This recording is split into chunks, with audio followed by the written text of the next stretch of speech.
All right, let's get right into it. Today, we're going to pull back the curtain on a seriously powerful legal defense that's, believe it or not, hiding in plain sight. It's a strategy that's all tangled up in a process that affects pretty much all consumer debt, but almost nobody talks about it in court. So let's dive in. You know that feeling, right? That pit in your stomach when you get served with a lawsuit? It's designed to make you feel cornered, like you have zero options. But what if there was one simple, fundamental question you could ask that could completely flip the script? Now, I know that sounds almost too simple to be true, but that's the big idea we're exploring today. The company taking you to court might not actually have the legal right, what the courts call standing, to even be there. And to get why, we need to look at what happens to your debt way before a payment is ever even missed. Okay, so let's talk about this standard financial practice called securitization. This is where the story gets really interesting because it's the process that takes your personal debt and turns it into something else entirely. Securitization. I know, it sounds like some complicated Wall Street jargon, but the idea is actually pretty straightforward. A creditor, like your bank, takes your debt, lumps it together with thousands of other people's debts, and then sells that whole package to investors. It becomes a financial product, kind of like a stock or a bond. So why on earth would they do this? I mean, why would a bank sell off the right to collect your payments? Well, it has nothing to do with you personally. It's all about their own business strategy. It's a really crucial one for them. Think of it this way. You know how we have a debt-to-income ratio? Well, banks have balance sheets, and holding on to tons of consumer debt can make their financials look bad. So they sell it. It gets the debt off their books, which helps their credit rating, and this is the big one, it gives them a ton of cash right away so they can turn around and lend out more money. It's a cycle that keeps the whole lending machine running.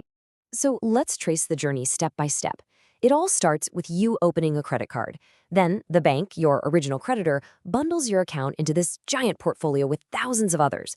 That whole portfolio then gets sold to a totally separate company, a special kind of company called a securitized trust. Now, this trust is the new legal owner. And what does it do? It slices up its ownership of that portfolio and sells off the pieces to investors who are all hoping to make a profit from everyone's monthly payments. Just like that, your personal debt is now part of an investment. And this is where things get really wild, because this whole process creates a massive legal loophole. If your debt was sold to some trust, who actually has the legal right to sue you if you fall behind? This creates this huge disconnect. The company that actually files the lawsuit against you is almost always either the original bank or a debt buyer they sold it to down the line. But the actual legal owner of the debt, more than likely it's that separate entity, the securitized trust. And this, right here, is the absolute key to everything. In our legal system, you can't just sue someone over a contract you don't own anymore. The person or company suing the plaintiff has to have what's called legal standing. That just means they have to be the real owner, the party who was actually harmed. If they sold the debt, they sold their right to sue over it, period. So after the sale, what happens to the original bank? Their role completely changes. They often stick around as what's called a servicer. All that means is they're the ones collecting your monthly payments, but then they have to pass that money along to the new owner, the trust. They're basically acting like a glorified collection agency, not the owner. Okay, so that's the theory. How do you actually use this information if you get sued? Well, it really depends on who is suing you, and you'll usually face one of two types. This lays it out perfectly. You've got two main paths. If the original creditor, say Citibank, is suing you, your challenge is simple. Did you sell my debt? Are you just the servicer now? But if it's a debt buyer suing you, the challenge is different. Can you prove you own my specific debt? Show me the complete, unbroken chain of title. Let's zero in on those debt buyers. These are companies that buy up huge portfolios of old, defaulted debt for literally pennies on the dollar. For them to have the right to sue you, they have to produce a perfect, unbroken chain of ownership, a series of legal documents that traces your specific debt from the original creditor through anyone else who might have owned it directly to them. And you don't have to take my word for it. Listen to this quote from attorney Brian Parker, a guy who specializes in these exact kinds of cases. He says, "I have never seen a clean title. I've never seen documentation. In his experience, that clean paper trail just doesn't exist. It's almost always a mess." And here's why it's such a mess. A lot of the time, debt buyers don't even get your original signed contract. They just get a spreadsheet, a big data file.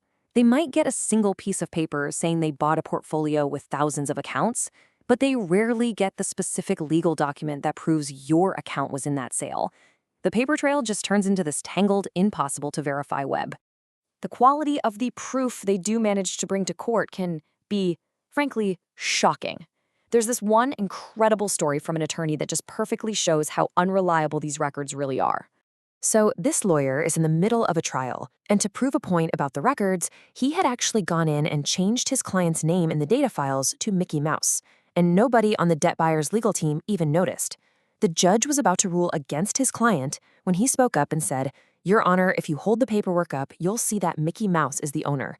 That just completely proved his point. These records have absolutely zero credibility. So what is the single most important thing to take away from all of this? When you walk into that courtroom, it is not your job to prove you don't owe the money. The entire legal responsibility, what's called the burden of proof, is on the company suing you. They are the ones who have to prove to the court with real, credible, legally admissible evidence that they are the one true owner of your specific debt and that they have the right to sue you for it. And don't for a second think this is some rare fringe thing. It's estimated that 99% of consumer debt in the United States is securitized. This isn't the exception, this is the rule. This defense could potentially apply in almost every single debt lawsuit out there. So we'll end with the single most powerful question you can ask.